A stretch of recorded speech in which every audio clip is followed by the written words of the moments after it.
Hey, what's happening, guys? This is a totally different type of video today than I've ever done on my channel.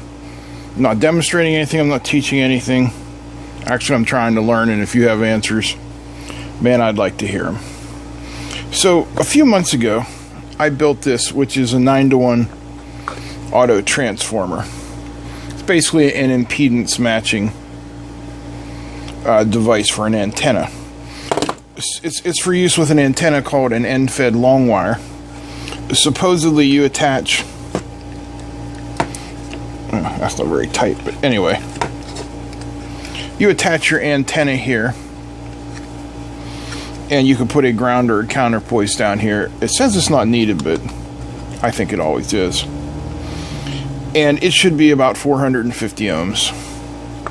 Whereas when you attach this PL259 connector to your radio, it should be at 50 ohms, which is what your radio is expecting. So I've got this little resistance, kind of a modern take on a decade box using surface mount resistors. And if we put this down here on 4 and 5, that should be 450 ohms, right? Okay. Bring in a meter.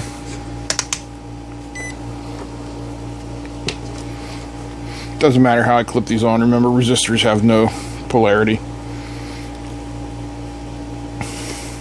448. Close enough. So that's 450 ohms.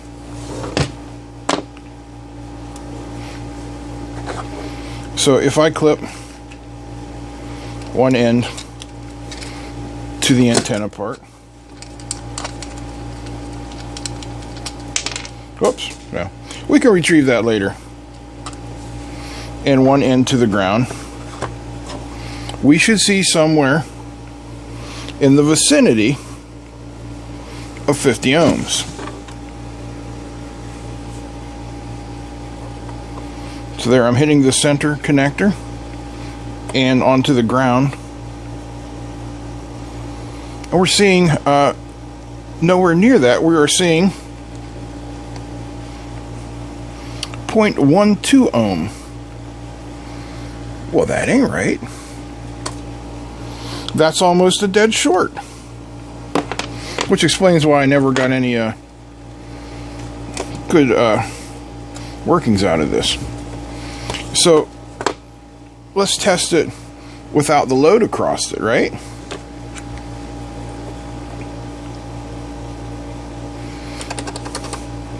Well, it's about the same.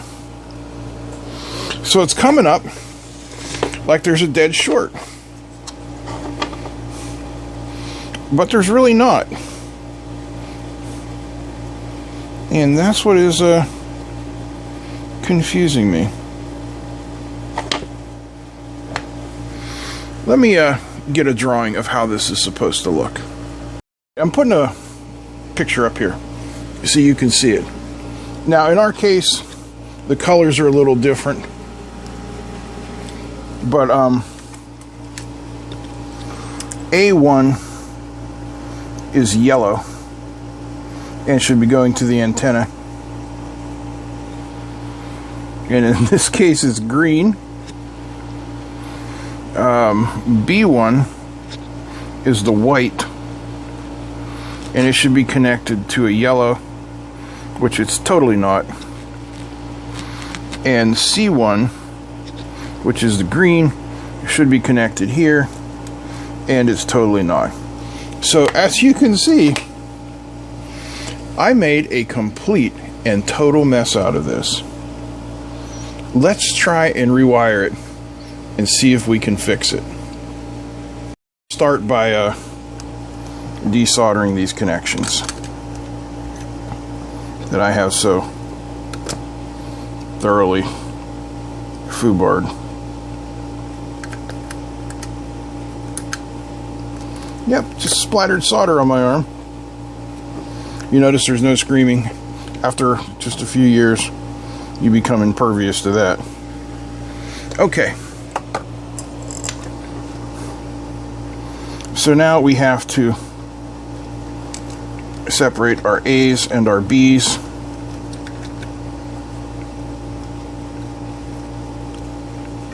Alright, A's go up here.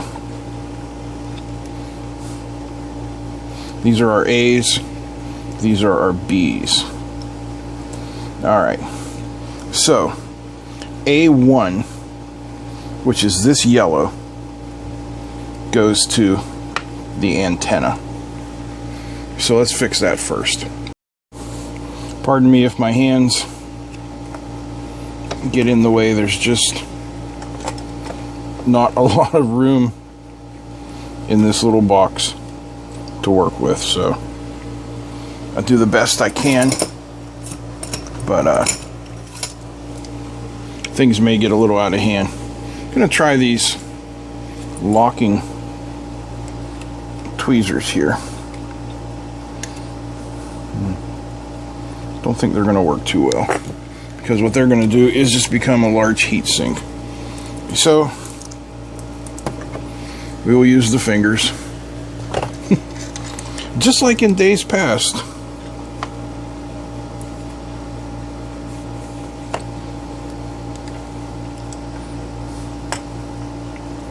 These have already been tinned, so they should reflow relatively easy. Ouch, ouch, ouch, ouch, ouch.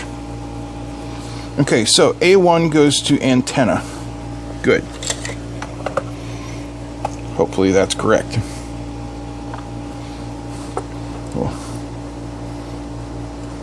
Let's see if we can't slip our... No, we'll get to that. B1 is white, and it needs to connect to yellow down here. Ruh-roh. Gotta fix that, huh? Okay, I disconnected that, so we should be able to reflow these here. Yellow to white.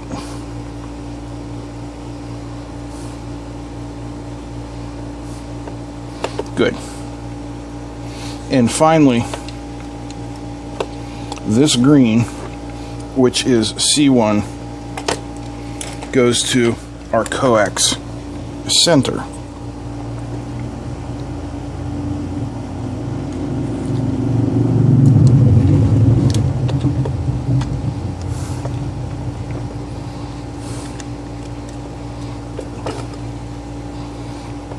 And we'll get them reflowed here.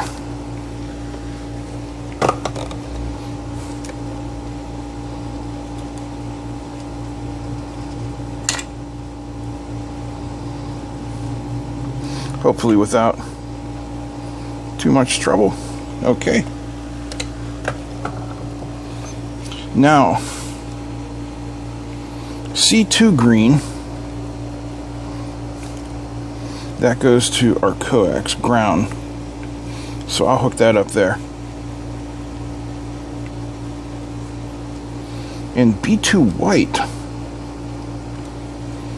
also goes to our coax center connection.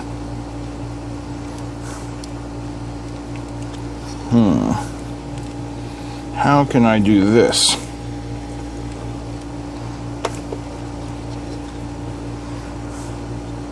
Well, I'll tell you how. By cheating. I make a jumper. I've got a bunch of these diodes that have nice heavy leads on them, and I've tinned the right hand lead. So that's going to be our jumper. Just like that.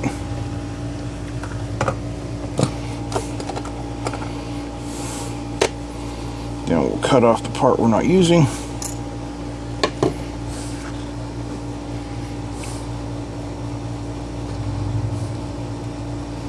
Bend it over. And I should be able to flow those together. At least that's my plan.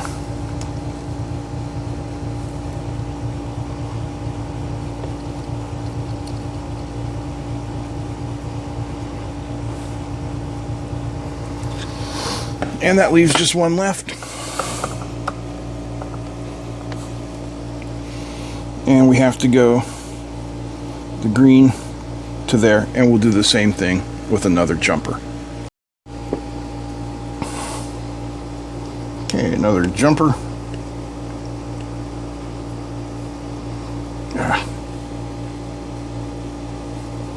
Just having trouble holding them together.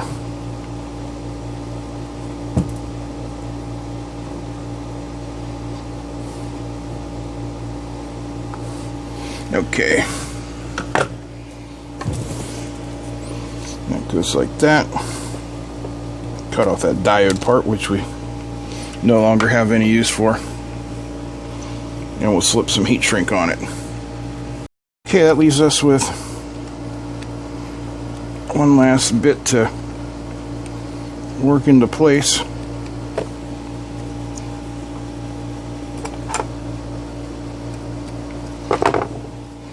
And that's this one that goes to the ground connection.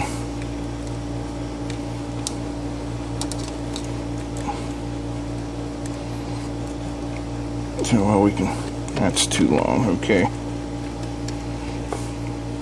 So we'll cut some of that off. Come back and give it another shot. Yeah, that should be alright. Form ourselves a bit of a loop here.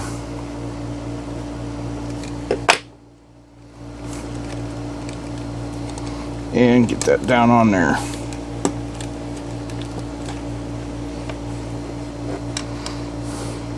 Follow that up with the nut. And I'm not talking about the nut that's making this video, who really, when dealing with this RF type stuff, is kind of grasping at straws.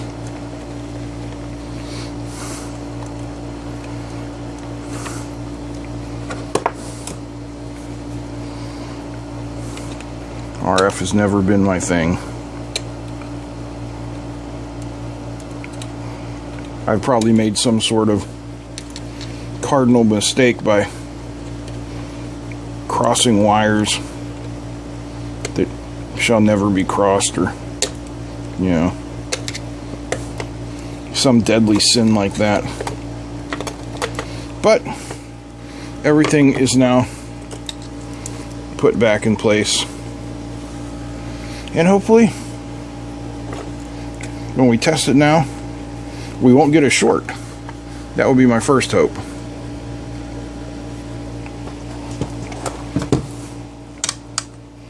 So we'll bring in the meter.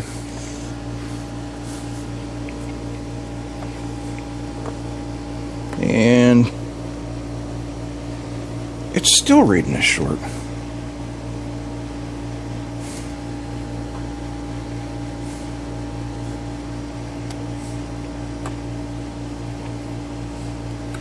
I don't get it. Here's a commercial one.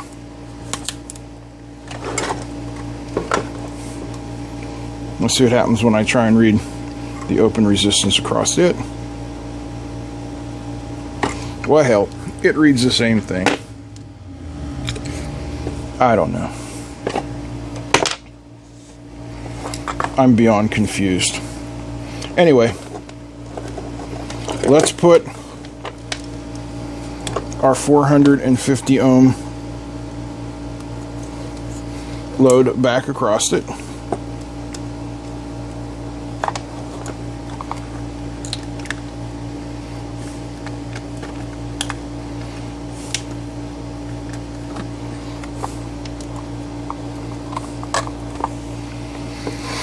Alright, any guesses what we're going to get this time? Because I don't have any.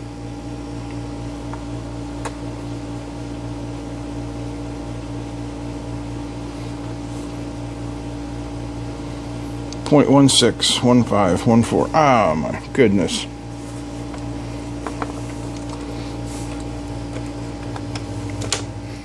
Let's put it on the commercial unit.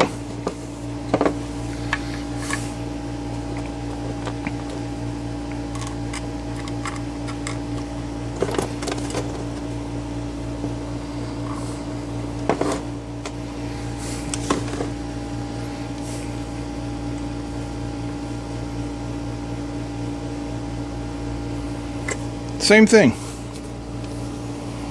It's supposed to read 50 ohms, but it doesn't. Let's try it with an antenna analyzer. Alright, so I got the antennalyzer. Yeah, the antenna analyzer here.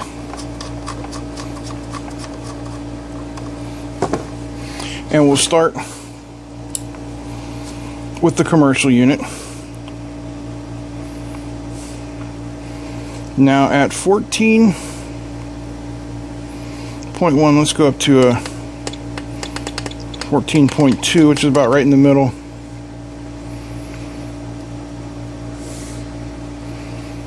Of the 20 meter band. We're getting an SWR, which is the standing wave ratio. This is a measurement of reflected power. This would be power loss. The higher this number gets, you want this to read as close to 1 as possible, of 1.3, which is excellent. But our impedance is 570, 80, 90. I don't get it. Alright, let's switch bands here.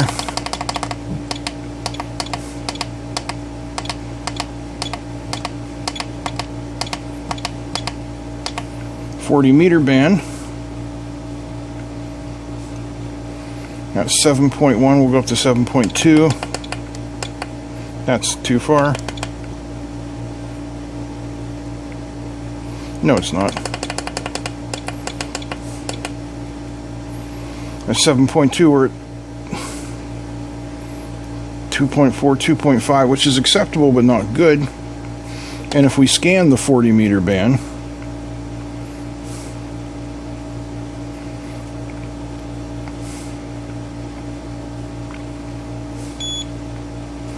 we get no match in 40 meters. Okay, that's all right. So on 20 meters, this is just about fine. That's the commercial unit. Now let's bring in the one that I made. And we should get close to the same results, right? Well, that's the theory anyway. I don't know how it's going to work.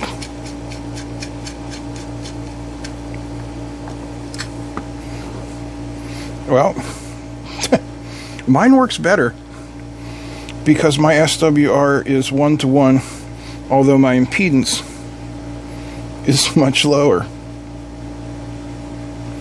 Let's scan the 40 meter band.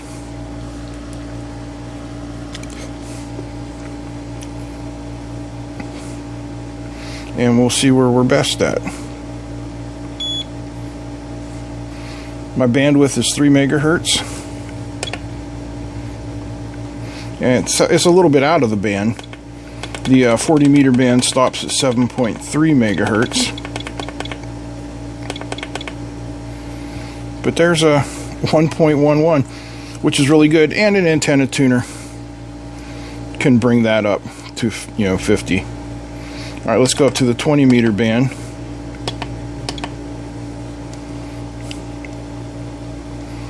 And at 14.2, I'm at 1.2, which is fantastic, although my impedance is incredibly high. So let's scan this band, the 20 meter band.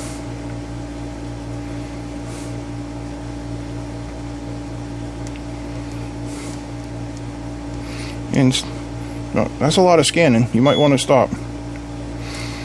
So we got a 4 kilohertz, not megahertz. At 13,150, 1.19. So it does work. And in fact, it works better than the commercial unit. I'm still so confused by all this. I'm just learning. But thanks for following along with me. If you enjoyed this stumbling around in the RF darkness, give me a thumbs up. Feel free to comment, share, and don't forget to subscribe. Big thanks to all my patrons, and big thanks to you guys for sticking around through this. We can all learn something new every day. Although I'm not sure I learned anything. I still don't know why it works. Alright, that's it. I'm out. Peace.